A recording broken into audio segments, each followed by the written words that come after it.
thanks to my Ko-fi supporters that make these videos possible. You can also get a deck review on my weekly Tuesday and Sunday streams. It's the best way to support the channel. Hello everyone! Casual Commander is kinda unmoored from the other formats of Magic in a way. Like, I know it is in a lot of ways, but what I mean to highlight here today is that one of the factors is due to the fact that there's very little metagame. Like, in Pauper, you have kind of this rock, paper, scissors between Elves, Terror, and Madness Burn. And then you'll have these side meta options, like the best one, Is It Terror, that preys on one or all of the top decks, but may lose to another different, less meta side deck. That is true for just about every other format as well, but Commander is not one of them.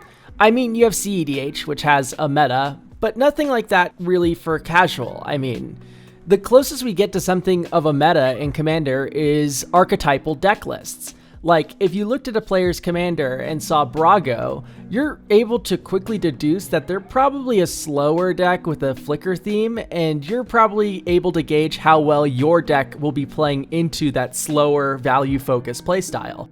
I mean, your assumption can be wrong. It could be Brago Spirits with, like, Sublime Archangel that Voltron kills you on turn 5 or something, but generally you'd be correct to assume otherwise. Anyway, back on topic, let's say you've identified this Brago player correctly, and they're not on some weird build, but on the typical stuff like Coveted Jewel or other nasty ETBs. And you've identified that your deck, a combo list for example, will probably lose to the advantage and counter spells that they have. At this point, you've made your own little meta-analysis of sorts. Archetypally or archetypally? Whatever. Your combo deck is weaker to slower interactive decks.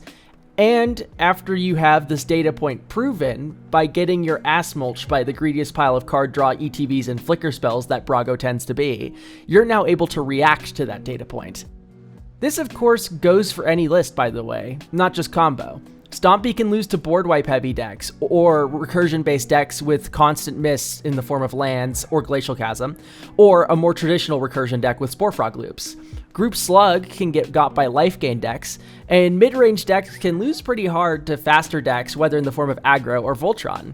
By playing your deck, you'll naturally find archetypes that counter your own list and adapt to them. Alright, now that we've gone through some ways to broadly diagnose what archetype matchups are poor for you, it's time to actually get into how to adapt your list against your natural predators. One of the first ways to do this is actually rather specific, so sorry if it doesn't apply to you. I'll have some more universal answers later, but I'd be remiss not to mention this. One of the best ways to adapt your deck is to take note of the cards that you regularly see in your playgroup that blow you out and adjust your strategy to counter them, whether that be with people in your game store or the friends you regularly play with. Taking note of the answers and threats they regularly play is a great way to tune your list for that game store meta you have. In my case, a lot of the protection spells I like to run are shaped by my friend John, who regularly played Cheerio decks in blue with Satoru Umezawa Infiltrator. Basically, a bunch of 0-drop creatures that you could draw through your deck with super fast, and then you top it off with every evacuation effect you can run in Commander, and suddenly you have a potent deck that disrupts opponents while resetting your 0-drops to be cast again.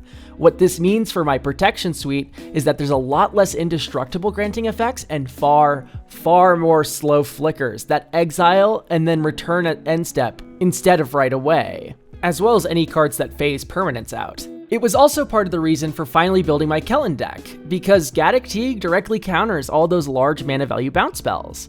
Bad news for me about those slow flicker spells though. My other friend Christian clued into that addition, in addition to the mass bounce from John, and picked up Atali Primal Conqueror as his deck of choice, which works incredibly well with both of those effects to rebuy Atali's Enter effect. With that giant cast from exile threat combined with my friend's Grimgrin deck, which could be cast through Gaddock Teeg and kill my Brizella, and therefore break my lock, is it any wonder how Drannith Magistrate ended up in my Kellen deck as a way to combat both of those? Suddenly, we have an intensely complex woven tapestry here of synergies and counterplays across the playgroup's deck, which makes for super engaging Magic. The most important thing here, though, is that although our card choices were inspired by what would be good into our playgroup, they are still broadly good. Like the cards I've brought up here are Atali, Gaddock Teague, Durandith Magistrate, Evacuation, and Eerie Interlude. Like, tell me any of these cards would be atrocious if we just split off from the regular playgroup to play with some random folks at a convention or something. For an example of what I would consider a bad inclusion, I generally don't recommend jamming something like Torpor Orb in your list to counteract your Blink player friend.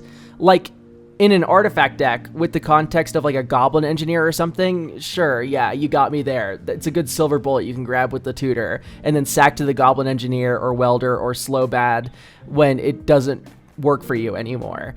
But I mean, taking your deck where it has no synergy with any aspect of the orb and just running it in there to counter your friend.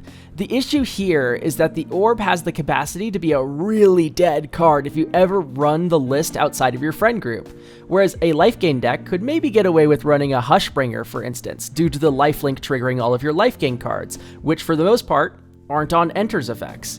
Torpor Orb probably isn't the best example of this, especially with how good creatures are nowadays, but cards exist out there that are genuinely clunky inclusions, even though they might be strong against one of your friend's decks. Something like Aether Snap or Elder Spell to counter your friend's Planeswalker deck, when Final Act is right there as a 50-cent option that at its floor is just a board wipe for creatures, with a little graveyard hate tacked onto it. Okay. As I had mentioned before, there's a lot more to analyze than just a group's meta, especially for you who don't have a regular playgroup. But we can also talk about what decks generically beat yours. What are you weak against? For instance, if your Stompy deck would lose regularly to Life Gain or Fogs, as mentioned earlier, you're really spoiled for choice when it comes to answers that are still synergistic with your deck, or at least have an incredibly high floor. Spider-Punk or Dosen the Falling Leaf are a great example of cards that can Thoughtseize counterspells from opponents before you make a big play or turn off Fogs completely, while still just being little dorks that draw you cards with your Beast Whisperer.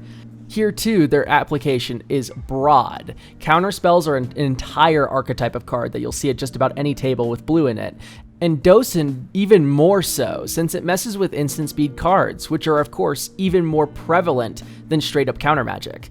As far as life gain goes, you'll have better options like Giant Cindermaw or Sunspine Lynx as options that might say trigger your Garruk's Pack Leader or Uprising with their high powers while still shutting off life gain.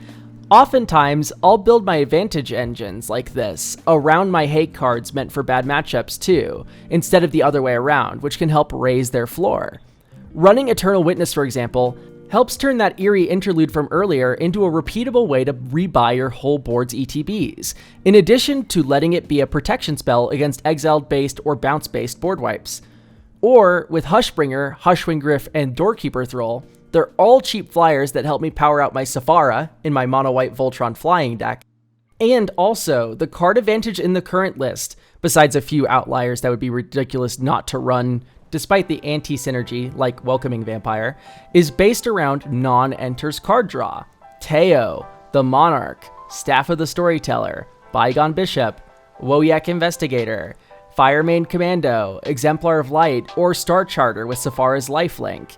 All cards that have nothing to do with enters the battlefield effects, yet still provide good card flow. With Farrakha, come on, I built the deck around a hate card. It's in the command zone. And when she struggles against flyers, I added Tower Winder, which is a land cycler, which helps me up my creature count. And I also started running Arasta, which is an enchantment that triggers all of my Constellation dorks. Hatred first deck building is a great way to end up with a resilient deck, since typically your favorite hate cards can have some really low floors that shaping the advantage around can cause them to have a lot less of an opportunity cost. Well, that does it for yapping about analyzing your metas, picking your hate cards, and examples of how I like to fold them into my commander decks. Let me know down below what cards you picked out that counter the play patterns you saw regularly ruin your life, and if they have any interactions with your deck. Okay, bye! Something like Aether Snap or Elder Sprell. Am I real?